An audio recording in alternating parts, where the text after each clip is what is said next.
Santo. Amén. Pues continuamos con nuestro tema. De esta ocasión se titula Primeros años de la vida de nuestro Señor Jesucristo. En el tema anterior analizábamos tres aspectos, tres hechos, realidades, ¿verdad? Muy propias de nuestro Señor Jesucristo. La primera, decíamos que Dios preparó para Él su venida. A través de los profetas se anunciaron pues muchos hechos de su vida con mucha antelación. Y por ahí leíamos el libro del profeta Isaías, que es uno de los profetas mesiánicos por excelencia. Después también en el segundo hecho vimos cómo el Señor Jesús, una vez aparecido en esta realidad, en esta historia, pues Él, pues podríamos decir, parte de la historia, como que Él es un parteaguas en la historia de la humanidad. Él nos viene a dejar un antes y un después, antes de Cristo y después de Cristo, ¿no? Pues sabemos, estamos viviendo el año 2020 después de Cristo. Y el tercer hecho que vimos es que todos nacemos para vivir. Todos venimos a este mundo con ciertos ideales, ¿no?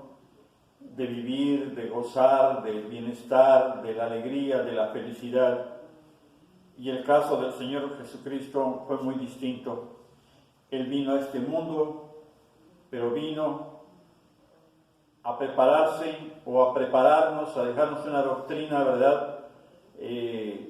Mediante la cual Él nos enseñó, ¿verdad?, cómo llegar a ese momento de la muerte. O sea, Él vino a este mundo para morir. Y pues el día de hoy en este tema vamos a ver un cuarto hecho que distingue a Cristo, y es que a Él no se le puede encasillar como a los otros maestros universales en la categoría establecida de hombre bueno, ¿sí? Los hombres buenos no mienten, pero si Cristo no era todo lo que Él decía que era, a saber, el Hijo de Dios vivo, la palabra de Dios hecha carne, entonces no era precisamente un hombre bueno.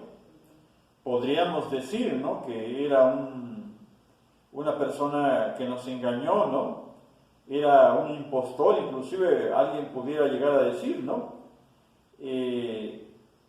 Pero cuando Él decía que Él era el Hijo de Dios vivo, nos lo demostró, ¿no? Porque si Él no hubiera sido eso, pues hubiera sido todo lo contrario, ¿no? Si no era más que un hombre, entonces no era ni siquiera un hombre bueno, porque pues nos habría mentido, ¿no? Pero sabemos que Él era un hombre, pero era Dios. Era Dios quien se hizo hombre, quien se hizo carne para salvarnos. Habría hecho, también, ¿verdad?, podríamos decir esto, ¿no?, que habría hecho o que le adoráramos o que le despreciáramos. Y bueno, algunos casos se han dado, ¿no? Hay quienes han llegado a despreciarlo, ¿no?, como un simple hombre. Muchos lo adoramos, ¿no?, como lo que Él es, ¿no?, como verdadero Dios y como verdadero hombre. Y de alguna manera esta es la gran alternativa que presenta el Señor, ¿no? Podríamos decir, así por poner un ejemplo, ¿verdad?, que por ejemplo los comunistas, ellos que son tan anticristianos, pudiéramos llegar a decir que ellos se hallan más cerca de Él, porque ellos de alguna manera, pues, lo ven como un enemigo, ¿sí? En cambio hay quienes son sentimentalistas, ven en Él ese sentimentalismo, ven así como nada más a un reformador moral, ¿no? Y pues esos están, yo creo, ¿verdad?, que más alejados de nuestro Señor Jesucristo que los mismos comunistas.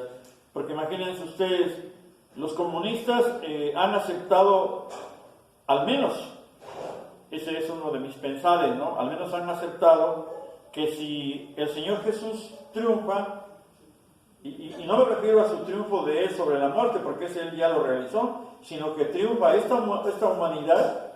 Si esta humanidad triunfa, pues ellos van a perder, definitivamente, ¿no? ¿Sí? En cambio los otros, que son sentimentalistas y que buscan un reformador moral, ¿no? Pues estos tienen miedo a que gane o a que pierda, no saben ni qué camino tomar, ¿no? Por eso Él en una ocasión nos dijo, ¿no? De una vez decídete, ¿no? Frío o caliente, porque a los tibios los vomito, ¿sí? Y esta gente pues no está preparada para hacer frente a las exigencias morales que su victoria impone a las almas, ¿sí? Si el Señor Jesús es lo que Él pretendió ser y nos lo demostró, un Salvador, un Redentor, entonces tenemos nosotros, los cristianos, los católicos, ¿verdad? Tenemos un Cristo viril, un guía que merece que le sigamos en estos tiempos terribles, ¿sí? Un guía en quien debemos confiar, uno que llegará hasta el mismo reducto de la muerte con nosotros. Y vuelvo a repetir, ya no Él, porque Él ya venció a la muerte, pero Él en ese caminar nos acompaña a nosotros, para que nosotros también venzamos a la muerte, ¿sí? Destruyendo el pecado, destruyendo las tinieblas, destruyendo la desesperación. Él es un guía al que podemos ofrecer un sacrificio total sin perder la razón, antes bien ganándola, ¿no? ¿Sí? Porque es una partida que vamos a ganar, ¿sí? Y al que podemos seguir hasta la muerte. Y sabemos que siguiéndolo a Él hasta la muerte, pues vamos a triunfar, ¿no? Y ejemplos, pues hoy se me ocurre uno, alguien que festejamos, ¿no? Por ejemplo, a Leví, quien cambió su nombre al de Mateo, ¿verdad? Mateo tenía todo. Él era un triunfador.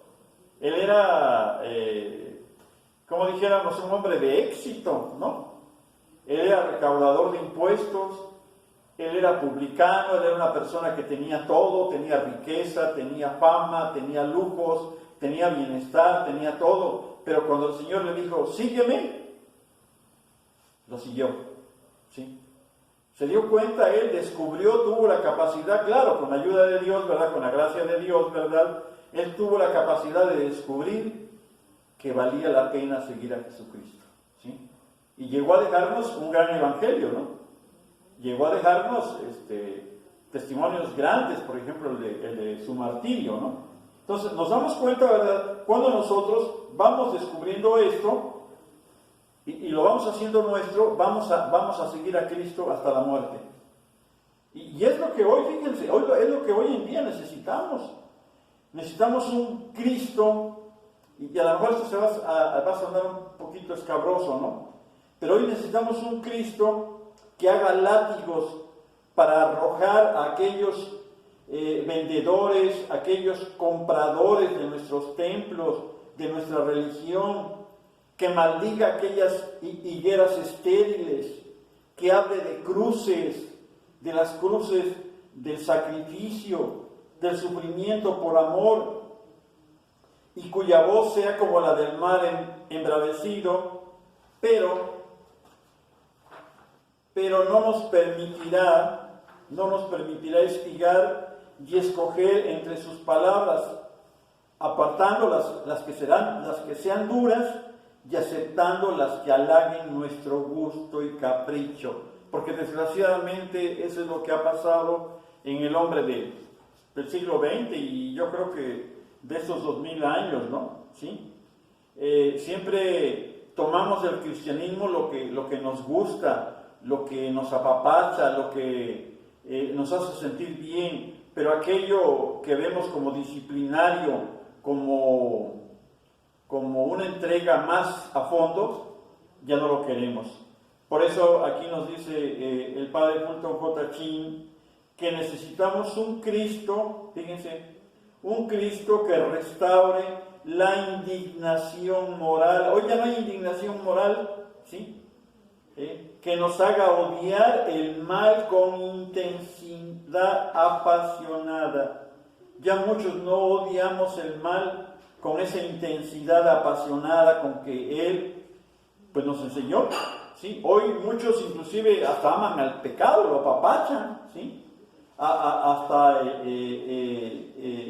el punto de que lo hacen suyo. Y nosotros tenemos que hacer todo lo contrario. Tenemos que amar el bien. Y amar el bien, amar lo bueno, amar la doctrina de nuestro Señor Jesucristo, hasta el punto que lleguemos a beber la muerte como si bebiéramos el agua. Ese es el ejemplo que aquí nos da el padre Fulton J. Chin, ¿verdad? Pero muchos de nosotros, pues para empezar, le tenemos miedo a la enfermedad, le tenemos miedo a la muerte, le tenemos miedo al fracaso, ¿no? Y hay quienes han llegado a decir, equivocadamente, porque es un gran error pensar o decir que Jesucristo fue un fracasado, ¿no? Porque murió en una cruz, ¿no? ¿Sí? Pero la muerte de Cristo en la cruz no fue un fracaso, fue una victoria. Hoy lo sabemos que Él ha resucitado, que Él ha vencido a la muerte. Y a ver, vamos a empezar por partes porque esto es algo muy extenso. Nos dice aquí el padre Fulton J. Chin que la anunciación, toda civilización ha tenido una tradición que le habla de una pasada edad dorada. Un registro judaico más preciso nos refiere la caída de un estado de inocencia y felicidad debido a un hombre que fue tentado por una mujer. Sí, una mujer desempeñó tal papel en la caída del género humano, ¿no habría de desempeñar también un gran papel en su restauración? Y si hubo un paraíso perdido en el cual se celebraron las primeras nupcias del hombre y la mujer, ¿no podría haber también un nuevo paraíso en el que se celebraran las nupcias de Dios y del hombre? En la plenitud de los tiempos vino un ángel de luz desde el gran trono de la luz hasta una virgen arrodillada en oración, para preguntarle si estaba dispuesta a dar a Dios una naturaleza humana. La respuesta de esta gran mujer, que no conocía hombre y que por lo tanto no podía ser la madre del esperado de las naciones, del Salvador del mundo, pues sabemos, ¿verdad?, por experiencia, que no puede haber nacimiento sin amor, y en esto, pues la doncella, la Santísima Virgen, tenía razón. Para engendrar una nueva vida se requieren dos fuegos del amor, pero es que además de la pasión humana que engendra la vida, existe la pasión desapasionada y la vehemente serenidad del Espíritu Santo. Y fue el que asombró a la Virgen y engendró en ella al Emmanuel, o sea, al Dios con nosotros, del que nos habla la profecía de Isaías.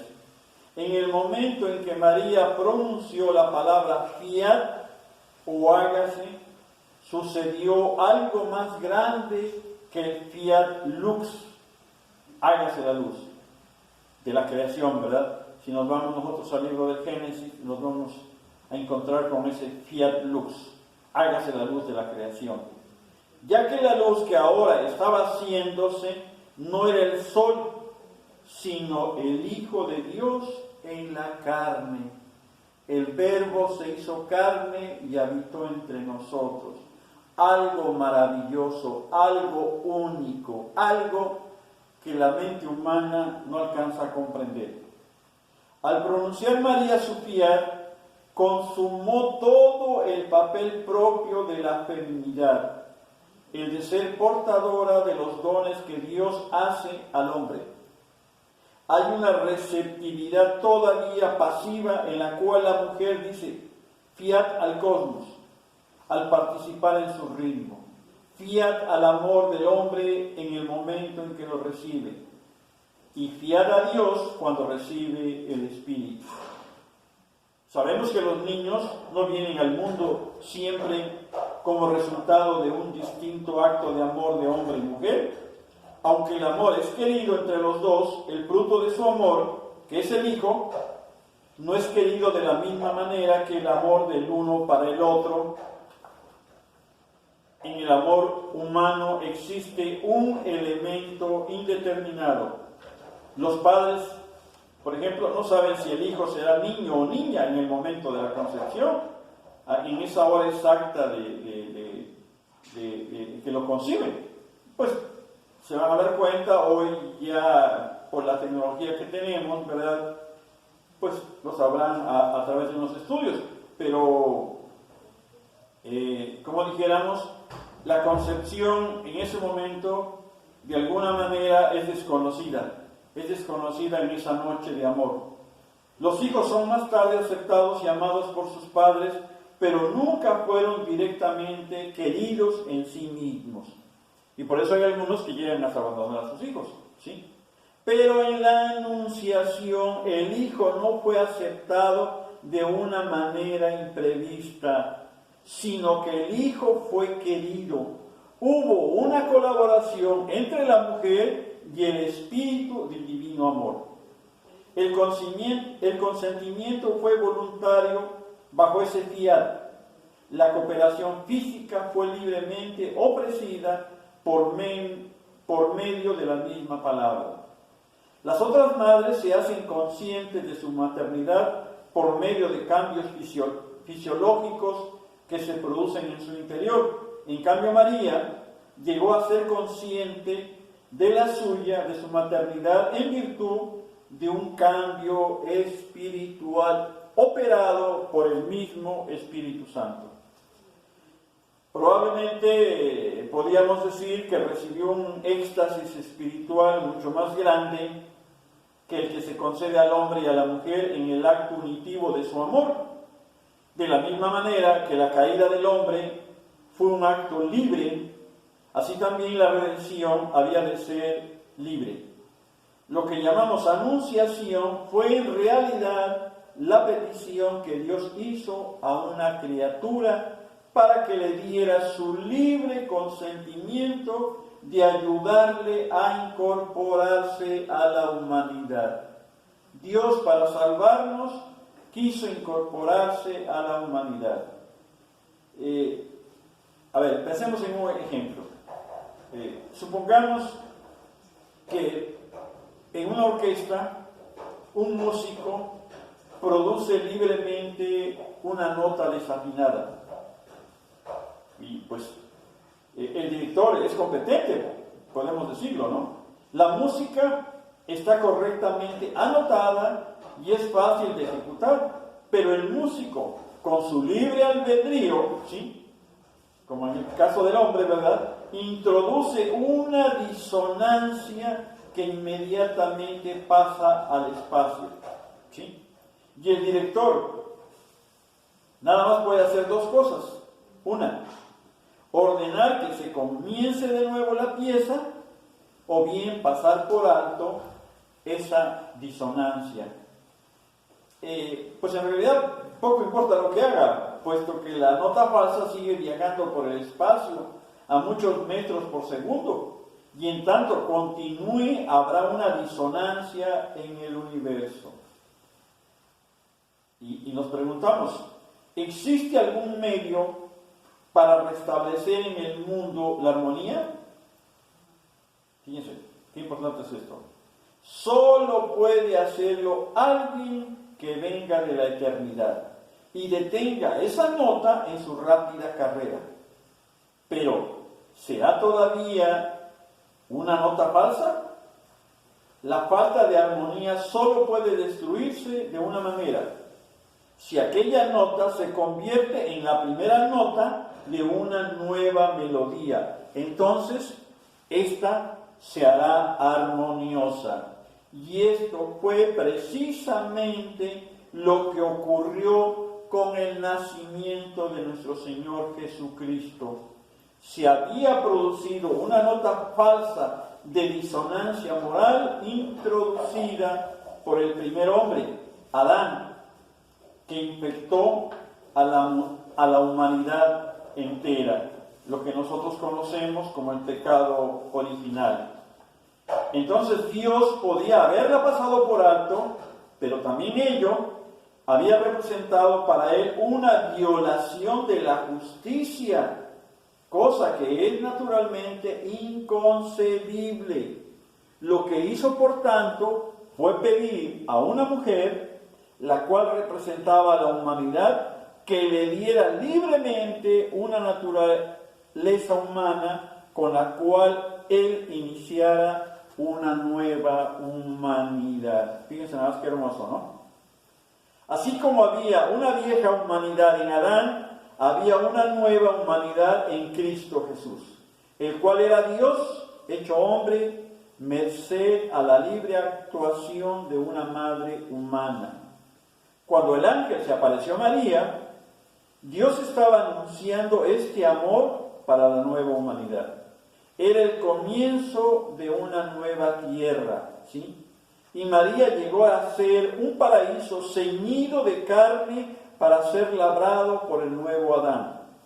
Así como en el primer jardín Eva trajo la destrucción, el pecado, ahora en el jardín del vientre de la Virgen Santísima, ella traería la redención, ¿sí?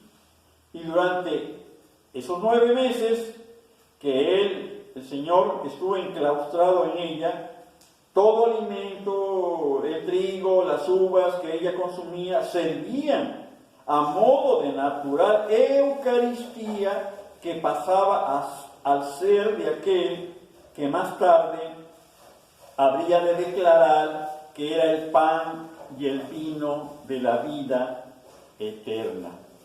Pasados los 9 meses, el lugar adecuado para que él naciera fue Belén, que significa casa de pan. Posteriormente, él había de decir por qué el pan de Dios es aquel que descendió del cielo y da la vida al mundo. Evangelio de San Juan, capítulo 6, verso 33. ¿Sí? Yo soy el pan de vida. El que viene a mí jamás tendrá hambre. ¿Sí? Juan 6, 35. También nos dijo: el que come mi carne y bebe mi sangre tendrá vida eterna y yo lo resucitaré en el último día. Juan 6, 54. Cuando el divino niño fue concebido, la humanidad de María le dio manos, le dio pies, le dio ojos, le dio oídos y un cuerpo con el cual pudiera sufrir. Fíjense qué hermoso está esto. Dice: de la misma manera que los pétalos de una rosa, después de haber caído en ellos el rocío, se cierran sobre este como si quisieran absorber sus energías, así también María, como la mística rosa, ¿sí?, se cerró sobre aquel que el Antiguo Testamento había descrito como un rocío que desde el cielo descendería sobre la tierra, y por eso la llamamos a ella Rosita Mística en el Santo Rosario. Los que rezamos el Rosario sabemos esto. Cuando por fin le dio a luz, fue como si se abriera un gran copón y ella estuviera sosteniendo en sus dedos a la hostia del mundo, como si dijera: he aquí, este es el Cordero de Dios, he aquí el que quita los pecados del mundo. La visitación a María se le indicó que concebiría por obra del Espíritu Santo. Después ella va a visitar a su prima Isabel en esa edad avanzada que ya llevaba su prima, quien había también concebido un hijo y ahora se hallaba en el 6º mes del embarazo. María, llevando en sus entrañas al divino secreto, hizo un viaje de varios días para ir desde Nazaret hasta la ciudad de Hebrón, que según la tradición se hallaba sentada sobre las cenizas de los fundadores del pueblo de Dios, Abraham, Isaac y Jacob. Isabel, de manera misteriosa, supo que María llevaba en sus entrañas al Mesías. Y fíjense lo que le dice. ¿De dónde a mí que venga a mí la madre de mi Señor? Lucas 1:43. Esta salutación venía de la madre del heraldo a la madre del rey, cuyo camino el heraldo estaba destinado a preparar. Juan el Bautista, encerrado aún en el seno de su madre, ante el testimonio dado por esta, saltó de alegría como si saludara también a la madre que venía a traer a Cristo a su hogar. La respuesta que María dio a este saludo de su prima es el cántico que todos conocemos, el Magnificat, un himno de alegría que celebraba lo que Dios había hecho para ella. Dirigió una mirada retrospectiva a la historia hasta llegar a Abraham, vio la actividad de Dios que estaba preparando este momento de generación en generación, miró también hacia un futuro indefinido en el que todos los pueblos y todas las generaciones la llamaríamos bienaventurada.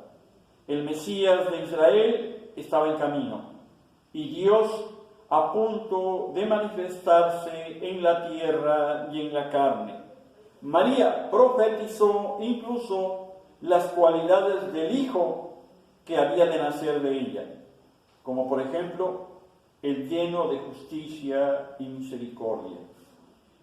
Ese poético cántico termina clamando, podríamos decir, la revolución que él iniciara cuando llegó el momento de quitar a los poderosos de sus elevados asientos y exaltar a los humildes. La prehistoria de Cristo, el Señor que había de nacer de María, es la única persona del mundo que tuvo alguna vez una prehistoria. Una prehistoria a estudiar no en el cieno primigenio y en las selvas primitivas, sino en el seno del Eterno Padre. Aunque apareció como el hombre de las cavernas en Belén, ya que nació en un establo franqueado en la roca, su comienzo en el tiempo como hombre careció de comienzo, como Dios en la inmensidad de la eternidad. Solo progresivamente fue revelando su divinidad, y esto no fue debido a que fuera creciendo en la conciencia de su divinidad, sino más bien a su deseo de no apresurarse a revelar el propósito de su venida. Al comienzo de su evangelio refiere San Juan la prehistoria de Cristo como Hijo de Dios. En el principio era el Verbo, y el Verbo era con Dios, y el Verbo era Dios. Él estaba en el principio con Dios. Todo fue hecho por Él, y sin Él nada fue hecho. Evangelio de San Juan, capítulo 1, verso del 1 al 3.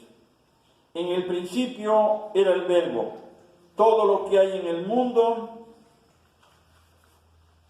ha sido hecho conforme al pensamiento de Dios, pues todas las cosas exigen el pensamiento.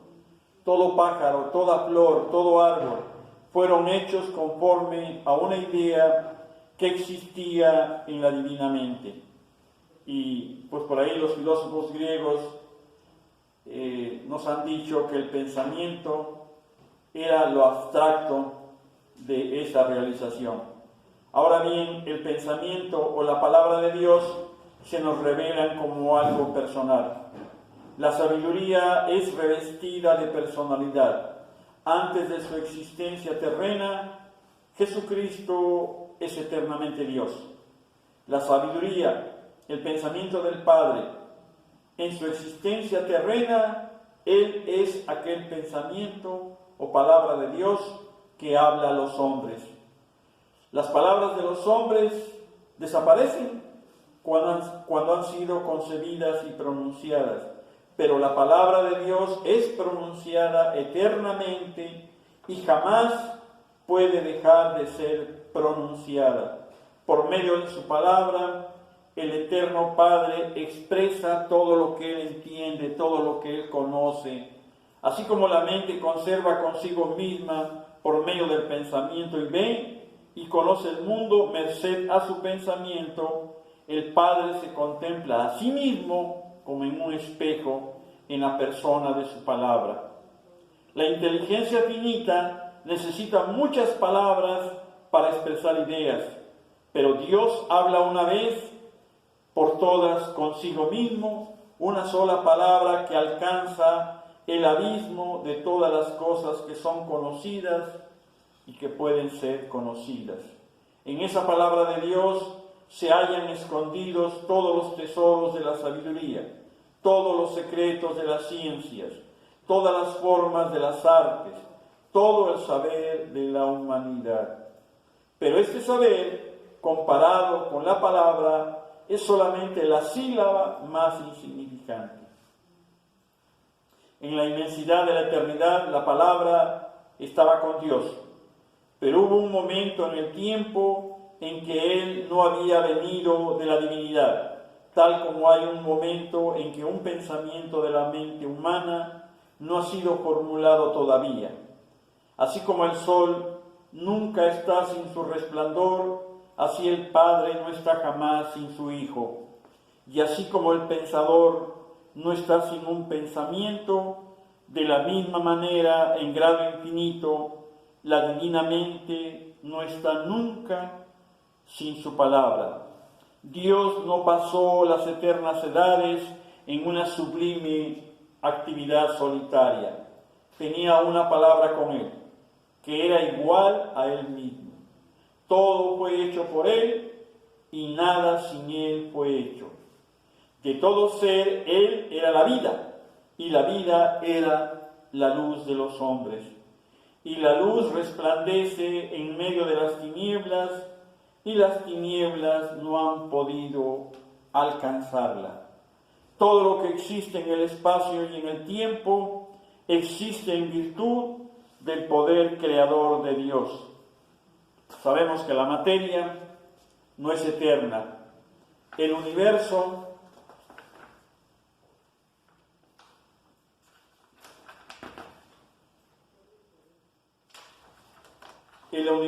posee una personalidad inteligente que lo respalda un gran arquitecto, un gran constructor, un sustentador.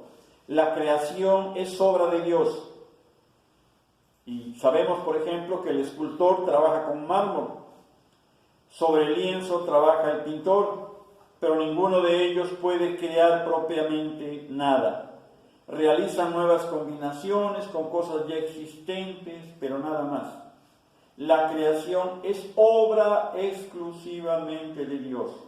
Dios escribe su nombre en el alma de cada ser humano.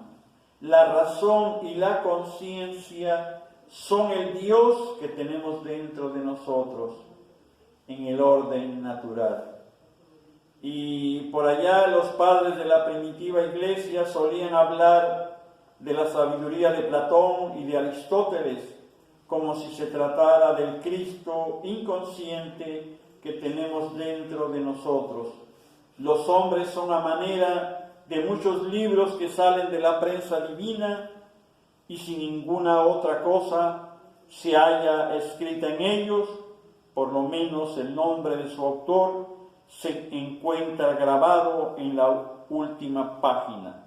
Dios es como la marca de agua del papel sobre la cual puede escribirse sin que desaparezca jamás. Somos de Dios. Él nos ha creado. Llevamos una huella indeleble de Dios en nosotros. Por eso decía San Agustín, mi corazón está impaciente y solo descansará en ti, Señor. Nosotros somos de Dios, Dios nos ha creado, venimos de Dios y deberíamos todos de caminar rumbo a la casa del Padre. Esa es una de las grandes enseñanzas que nuestro Señor Jesucristo nos vino a dar. pues ojalá y les interesen estos temas, créanme que son hermosos, tienen mucha sabiduría, van a despertar en nosotros pues esa sed, esa hambre de conocer la palabra de Dios, de conocer a la sabiduría de Dios, de conocer a nuestro Señor Jesucristo. Pues que el Espíritu Santo nos ayude, que la Virgen Santísima, ella que tuvo en su santísimo vientre 9 meses al Rey de Reyes y Señor de Señores, también nos ayude a nosotros a albergar a ese divino niño, a ese Dios que todos pues deberíamos de tener, que todos, yo siento, que todos deseamos tener, que todos deseamos sentir. Pues bueno, con esto termino el tema de hoy. Todavía falta mucho sobre esto mismo, sobre lo que son los primeros años de la vida de Cristo, pero pues poco a poco vamos a ir avanzando.